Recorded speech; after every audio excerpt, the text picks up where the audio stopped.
সূত্রের খবর, বাংলাদেশ বিমান বাহিনী বাংলাদেশের আকাশসীমায় শত্রুপক্ষকে আটকাতে ভয়ঙ্কর যুদ্ধ বিমান কিনছে ইউনূস সরকার। আর তাতে করে বাংলাদেশ যে আগের থেকে অনেক বেশি শক্তিশালী হয়ে উঠবে তা বলার অপেক্ষা রাখে না। যেখানে দেশের রাজকোষ প্রায় শূন্য, স্থায়ী কোনো সরকার নেই, কাঙাল অবস্থা, তার মধ্যে এত দামি ফাইটার জেট আর মিসাইল কেনার টাকা দিল কে? এতদিন যে ভারত বাংলাদেশকে ভয় দেখাতো, আজ সে ভারত বাংলাদেশকে ভয় করে আসছে। কারণ ডক্টর মোহাম্মদ ইউনূস চীন থেকে 20টি J-130C যুদ্ধবিমান ক্রয় করেন। ডক্টর মোহাম্মদ ইউনূসের নেওয়া এই সিদ্ধান্ত পশ্চিমবাংলা মিডিয়ারা সহ্য করতে পারছে না। তারা ভাবছে এগুলো হয়তো তাদের উপর প্রয়োগ করা হবে অথবা তাদের আক্রমণের জন্য ক্রয় করা হয়েছে। হ্যাঁ, তারা ঠিকই ভেবেছে।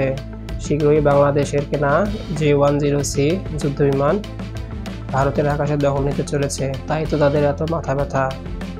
তারা ভাবছে হঠাৎ বাংলাদেশের প্রধান উপদেষ্টা ডক্টর মোহাম্মদ ইউনূস এতগুলো টাকা খরচ করে কেন 20টি J-130C ক্রয় করল? এই প্রশ্নগুলোর উত্তর জানাবো আজকের এই ভিডিওতে, এবং আসুন দেখে আসি এ নিয়ে কি বলছে পশ্চিমবাংলার মিডিয়া। সামরিক শক্তির বৈশ্বিক মূল্যায়নে বাংলাদেশ এগিয়ে থাকলেও আকাশ প্রতিরক্ষা ব্যবস্থায় দেশের সক্ষমতা নিয়ে দানা বেঁধেছে গভীর শঙ্কা। সামরিক শক্তি বিশ্লেষণকারী ওয়েবসাইট গ্লোবাল ফায়ার পাওয়ার এর 2024 সালের সর্বশেষ তালিকায় বাংলাদেশ রয়েছে 35তম অবস্থানে। তবে সাম্প্রতিক বিশ্ব পরিস্থিতি, যেমন ইরান ইসরায়েল দ্বন্দ্ব, রাশিয়া ইউক্রেন যুদ্ধ এবং ভারত পাকিস্তানের আকাশ ভিত্তিক সংঘাতে বাংলাদেশের আকাশ প্রতিরক্ষার দুর্বলতা নতুন করে আলোচনায় এসেছে। বাংলাদেশের বর্তমান আকাশ প্রতিরক্ষা ব্যবস্থা মূলত গঠিত যুদ্ধ বিমান, ভূমি থেকে আকাশ, ক্ষেপণাস্ত্র এবং রাডার প্রযুক্তির সমন্বয়ে। তবে এই ব্যবস্থার আধুনিকতা খুবই দরকার, আর সেই কারণেই বাংলাদেশের আকাশ সীমাকে সুরক্ষিত করতে প্রস্তুতি শুরু হয়েছে।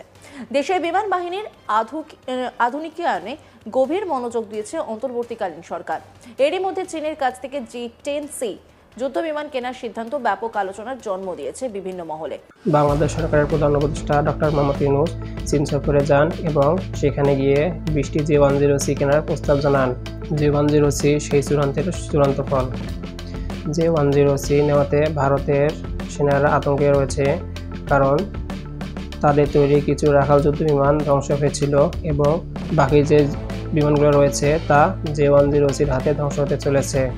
আমরা বানিয়ে বলছি না, বরং এটাই দাবি করছে পশ্চিমবাংলার মিডিয়া। হ্যাঁ, ঠিকই শুনেছেন। যে কোনো পরিস্থিতিতে মোকাবিলা করার জন্য ছাত্র জনতার নতুন বাংলাদেশ যে কোনো সময় প্রস্তুত। খুব শীঘ্রই J-130C পশ্চিমবাংলার আকাশ দখল হতে চলেছে। তারা বলছে রাখাল নাকি বেশি উন্নত, আর বাংলাদেশের ক্রয় করা চীনের তৈরি J-130C ব্যাকডেটেড বা তুলনামূলক উন্নত নয়। ছাত্র জনতার নতুন বাংলাদেশ এবার ভারতকে ভয় দেখাতে চলেছে। ভারতীয়দের জন্য রাতের ঘুম হচ্ছে না, এই কারণে কখন চীনের তৈরি J-130C ঢুকে পড়ে ভারতের আকাশে। ভারতের প্রধানমন্ত্রী গণঅভ্যুত্থানের পর বন্ধুত্বের চেয়ে শত্রুতাকে বেছে নিয়েছে। তাই বাংলাদেশকে বসে থাকলে চলবে না, যে কোনো সময়ের জন্য প্রস্তুত থাকতে হবে। এজন্যই চীন থেকে 20টি J-130C ক্রয় করেন। যে ভারত এতদিন বাংলাদেশকে ভয় দেখিয়ে আসতো, এখন সেই ভারত ছাত্র জনতার নতুন বাংলাদেশকে দেখে ভয় পাচ্ছে। প্রিয় দর্শক, আজকের ভিডিও এ পর্যন্তই। ভিডিও সম্পর্কে গুরুত্বপূর্ণ মতামত জানিয়ে দিন আমাদের কমেন্ট বক্সে।